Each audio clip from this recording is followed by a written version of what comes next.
रात का सन्नाटा, ऊपर काले बादल और झमाझम बरसती बारिश। गांव के किनारे खंडहर बने उस पुराने घर से टपकती पानी की बूंदें अंधेरे को और भी डरावना बना रही थी। लोग उसे भूतिया घर कहते थे। अरे अर्जुन, तू क्यों उस खंडहर वाले घर की तरफ जा रहा है? सब कहते हैं वहां भूत है।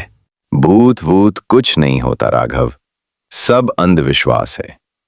आज जाकर देखेंगे कि आखिर सच क्या है। दोनों दोस्त कीचड़ भरे रास्ते से गुजरते हुए उस घर की ओर बढ़े। बिजली आसमान को चीर रही थी और बारिश की बूंदें जमीन को भेद रही थीं। अरे पागल लड़कों, मत जाओ वहां।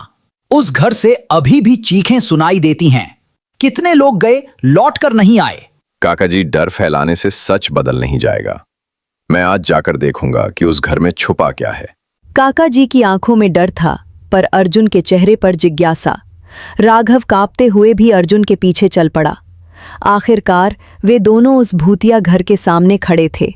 टूटी हुई खिड़कियां, जंग लगी लोहे की गेट और अंदर से आती सीली हुई बदबू, मानो वाकई कोई अदृश्य शक्ति वहां मौजूद हो। मुझे अच्छा नहीं लग रहा अर्जुन, वापस चलते हैं। बस थोड़ी देर, फिर देखेंगे। अगर कुछ नहीं हुआ तो सबको साबित हो जाएगा कि ये डर बस लोगों के दिमाग में है। जैसे ही उन्होंने दरवाजा खोला, एक ठंडी हवा का झोंका उन पर पड़ा।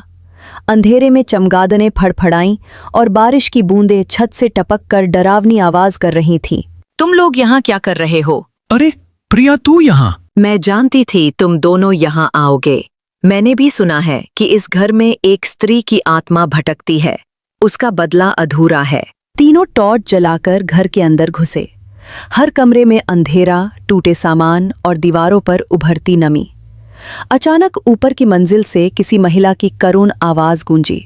क्यों आए हो? अर्जुन, किसी ने आवाज दी, चलो निकलते हैं। नहीं, सच यहीं छुपा है। सीढ़ियां चढ़ते हुए उनके पांवों के नीचे लकड़ी चरमराई। हवा और तेज चलने लगी। खिड़कियां अपने आप बंद होने लगी। ये सब सामान्य नहीं है, लगता है वाकई कोई आत्मा यहाँ बंधी हुई है। अचानक दीवार पर खून से लिखा एक वाक्य दिखाई दिया।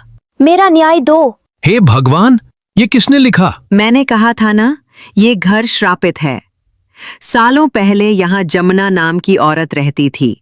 उसके पति ने लालच में उसे मार डाला और लाश को यही दीवारों में चुनवा दिया।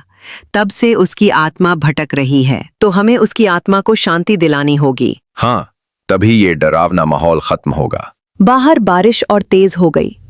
बिजली की कड़क और हवाओं की गूंज घर को हिला रही थी।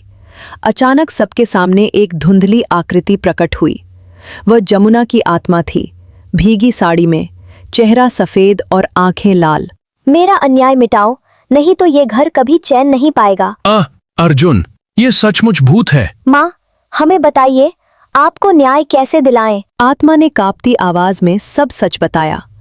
उसका पति गांव के ठाकुर के साथ मिलकर उसकी हत्या कर चुका था। उसकी हड्डियां अब भी घर की नींव में थीं।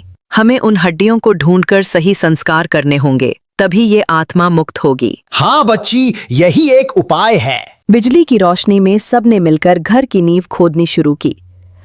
बारिश का पानी अंदर भर रहा था। कीचड़ और डर दोनों ने मुश्किलें बढ़ा दी। अचानक अर्जुन के हाथ में कुछ टकराया, एक पुरानी हड्डी। ये देखो, हमें वही मिल गया जिसकी तलाश थी। अब मुझे मुक्ति मिलेगी। सबने गांव के मंदिर में जाकर उन हड्डियों का विधिवत अंतिम संस्कार किया। बारिश थम चुकी थी, आसमान साफ हो गया था। देखा अर्जुन, तुम्हारी जिज्ञासा और साहस ने आत्मा को शांति दिलाई। हाँ, और मुझे अब यकीन है कि कुछ डर वास्तविक भी होते हैं। उस दिन के बाद वो घर कभी डरावना नहीं रहा। लोग वहां से अब बिना डरे गुजरने लगे। अर्जुन और उसके दोस्तों ने साबित कर दिया कि सच का सामना करना ही असली बहादुरी है।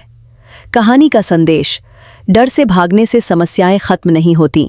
सच्चाई और साहस से सामना करने पर ही अंधकार मिटता है और उजाला फैलता है।